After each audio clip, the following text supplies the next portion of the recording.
যে ভাষায় এককে এক বলে, দুইকে দো বলে, দশকে দাস বলে, সেই রাষ্ট্রভাষা যদি চান পাকিস্তানে চলে যান, অলরেডি আছে।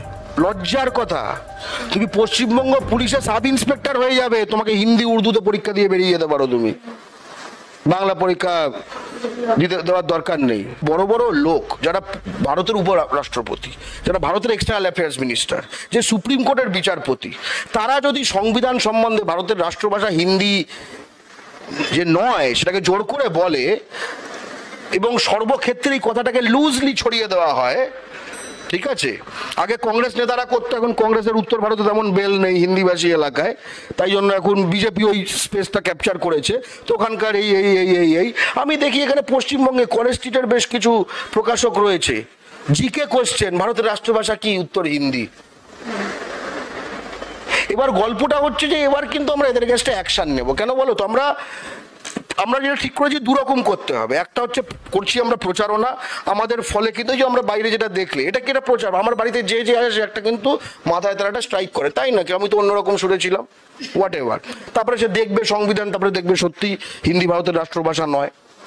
কিন্তু একই সঙ্গে এই যে মাস লেভেলে স্কুলের মধ্যে এগুলো এইভাবে ছড়িয়ে দেওয়া মিথ্যে কথাগুলো, এবার আমরা বলবো ভারতের সংবিধানকে তো বিকৃত করা হচ্ছে। ভারতের সংবিধানকে বিকৃত করা একটা ফৌজদারি অপরাধ। এবার এই পাবলিশারগুলোকে কিন্তু আমরা কিছু তো অ্যাকশন নিতে হবে, আইন এবং সংবিধান মেনে। সেই নিয়ে ভাবনা চিন্তা অলরেডি একদমই আইন এবং সংবিধান নেবে, এবং আমি বিবিধ নিউজের মাধ্যমে তাদের হুঁশিয়ারি দিতে চাই যে লাইনে আসুন, আইন এবং সংবিধানের লাইনে আসুন, ঠিক আছে। যে ভাষায় এককে এক বলে, দুইকে দো বলে, দশকে দাস বলে, সেই রাষ্ট্রভাষা যদি চান পাকিস্তানে চলে যান, অলরেডি আছে।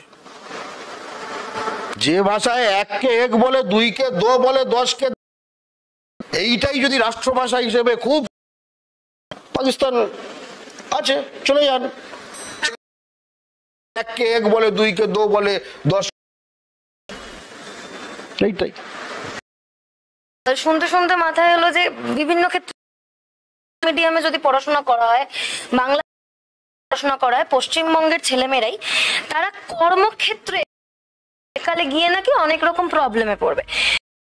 ইংলিশ বা হিন্দির গুরুত্ব অনেক, বাংলায় কোনো কিছু হয় না কেন থেকে বাংলা পক্ষ এই জায়গাটার জন্য কি ভাবছে? ঠিক আছে, প্রথম কথা বলে দিই যে বাংলা তোমার মায়ের ভাষা, এগুলো বলে কিন্তু সমাধান না। এর সমাধান হচ্ছে প্রথম গার্জেন, মা হোক বাবা, সে তার স্টুডেন্টকে বলছে যে না এটা শিখতে হবে বাংলা। তো এই যে প্রবণতাটা, এটা কেন হচ্ছে? লোকে পড়াশোনা করে 99% লোকের ক্ষেত্রে একটা হবে, একটা কোয়ালিফিকেশন হবে, ঠিক আছে, জন্য পড়াশুনো সে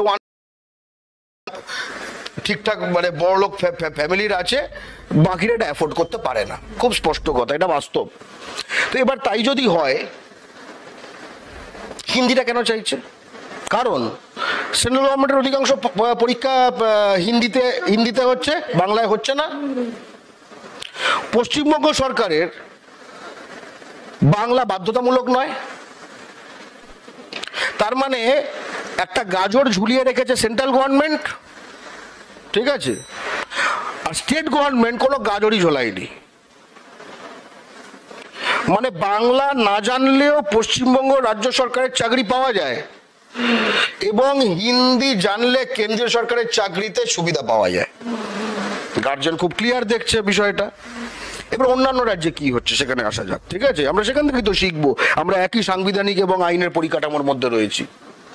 প্রথম কথা, পশ্চিমবঙ্গ হচ্ছে একমাত্র রাজ্য যেখানে রাজ্য সরকারি চাকরি পেতে সেখানকার রাজ্য ভাষা রিটেন পেপার দিতে হয় না। লজ্জার কথা, তুমি পশ্চিমবঙ্গ পুলিশের সাব ইন্সপেক্টর হয়ে যাবে, তোমাকে হিন্দি উর্দুতে পরীক্ষা দিয়ে বেরিয়ে যেতে পারো, তুমি বাংলা পরীক্ষা দিতে দেওয়ার দরকার নেই।